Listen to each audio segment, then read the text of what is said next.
Hello everyone, Michelle here from 3Ps, and today I want to share a project with you on how I created these little nameplates, these little wood nameplates, for your pocket letters. I'll take this one out and show you. Looks like this. It's just a wooden nameplate, and I personalized it with the name of the recipient of who this is going to. And now I've created these to use in pocket letters, but I mean, you can use these, you can make something like this and, for anything. It doesn't have to be for a pocket letter. I mean, you could put a magnet on the back or maybe put it in a keychain or something like that. But I've created these to go in some pocket letters that I'm sending out for the holidays. And I decided to make these because I wasn't finding anything pre-made that I was looking for. What I was originally on the lookout for was kind of like the little plastic cards. I'm sure a lot of people have seen them. You see them a lot of times like in gift shops and things like that, like souvenir shops. And it'll have like the person's name and then what it means, or they'll have a quote or something at the bottom. And I was kind of looking for those, and I just wasn't finding what I was looking for. Looking on the internet and various stores where I live, and they just didn't have what I was looking for. And so this weekend, when I was out doing a little shopping, I was at Hobby Lobby, and I found these. Now, what caught my eye on these in particular was the size. It said that they were 2.5 by 3.5. And what got me looking for them to begin with is, I have a wood burning tool, and I thought, well, maybe I could create something with the wood burning tool that I could personalize, which is what got me down the wood aisle in the first place. So, and I thought the size was perfect for pocket letters because it was, the right size of the pockets. However, while they are 2.5 by 3.5, they do not fit in the pocket letters, and I'll show you. Because they are exactly 2.5 inches. And so it lines up with these lines here, and it won't slide actually into the pocket. So to remedy that situation, I had to trim these down. Now, they aren't terribly difficult to trim down. It was actually quite easy. They aren't very thick. They're kind of like a particle board, or like a plywood. It's kind of, layered up to look like wood type deal, because there are layers in here. So what I ended up doing is I played around with the measurements and finally cut it down to a size that would fit. Now, you can scoot it to one side like this, and if you just want to trim one side, that's fine. However, it'll leave it not looking the same on both sides. So what I ended up doing, so that it had the same texture and look on both sides evenly, I trimmed off some on both sides. So I got it to a size that I was happy with and would slip down into the pocket letter. Now, like I said, I created myself a little template, and I used a box cutter. You could use a pocket knife or just something sharp. If you have something that'll kind of score into this wood, will work. And I basically just scored a couple times, on this side, score a couple times on this side, and then flip it over to the back. And I scored a couple of times here, and then a couple times here. And once you score it a little bit, it doesn't take a lot. It's not like you have to, saw it off. It virtually almost breaks off.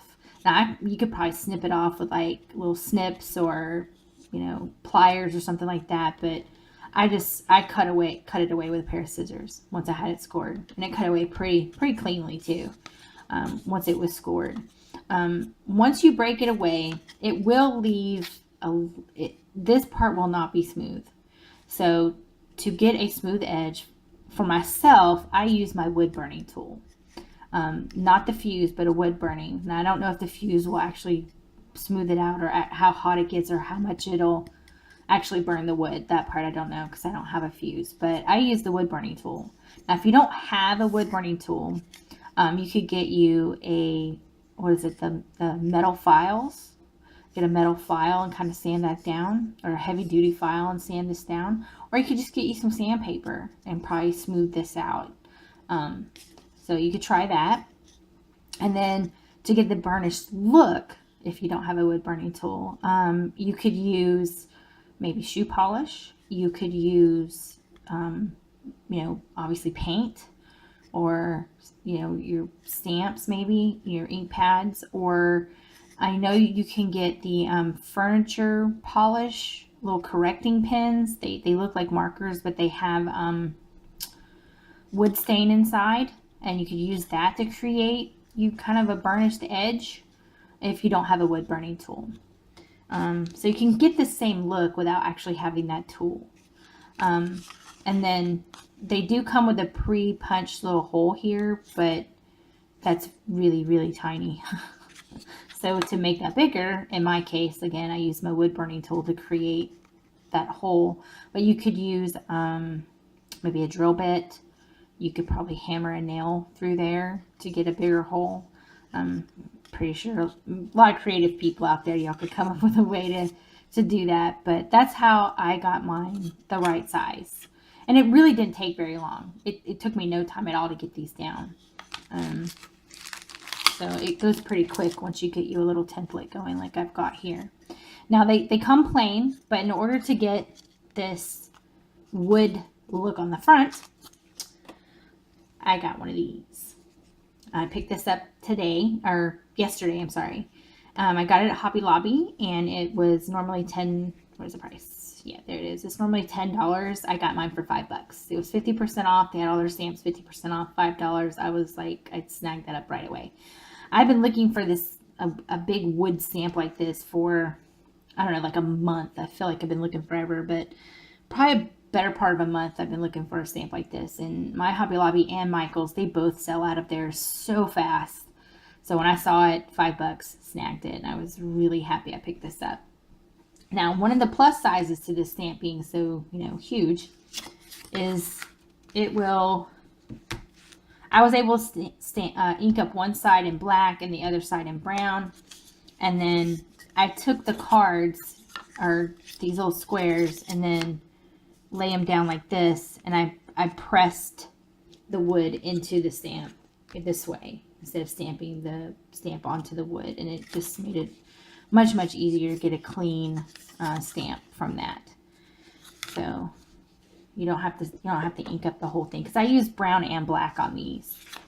So, and then like on this one here, like this one I just used brown. I just did the brown stamp, and then I kind of smeared it a little bit so that the name would show up a little bit better. Kind of emphasize the words. Excuse me, I'm sorry. And then on this one, I actually stamped it in brown also, but I did a black band across, and then I blended with my little sponge here, and I just blended in the inks a little bit to give it a darker texture or finish there. So, and then this one I actually stamped black. I stamped this one black. I didn't use any brown on this one anywhere. It's all black ink. I stamped it in black, and then again I used a sponge and blended, or kind of smeared the ink a little bit to kind of give it a weathered look.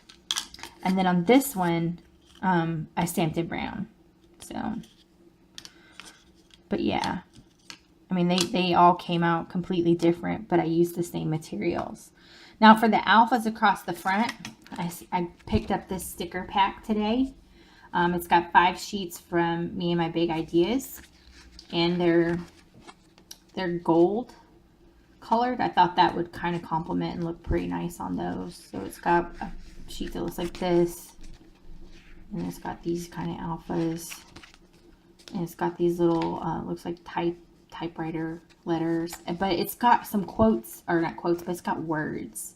So it says, make today a good day, smile, a couple different sayings, cherish this moment, happiness is this. I mean, I like that.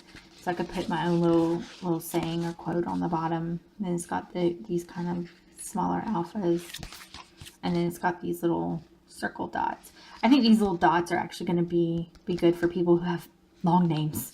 I've got a couple of people I want to make these for that got a lot of letters in their names, so the smaller alphas will work out nice, trying to fit that all on one tag. So I've thoroughly enjoyed making these. So maybe you can get an idea on something you can create to go in your own pocket letter. And again, I'll show you. It slides in. Once you get it trimmed down, it slides in easily. And then it'll look like that. I think that looks pretty neat. So thank you so much for watching my video today, and maybe you too can create something like this for your own pocket letters. Thank you so much for watching, and y'all have a great day.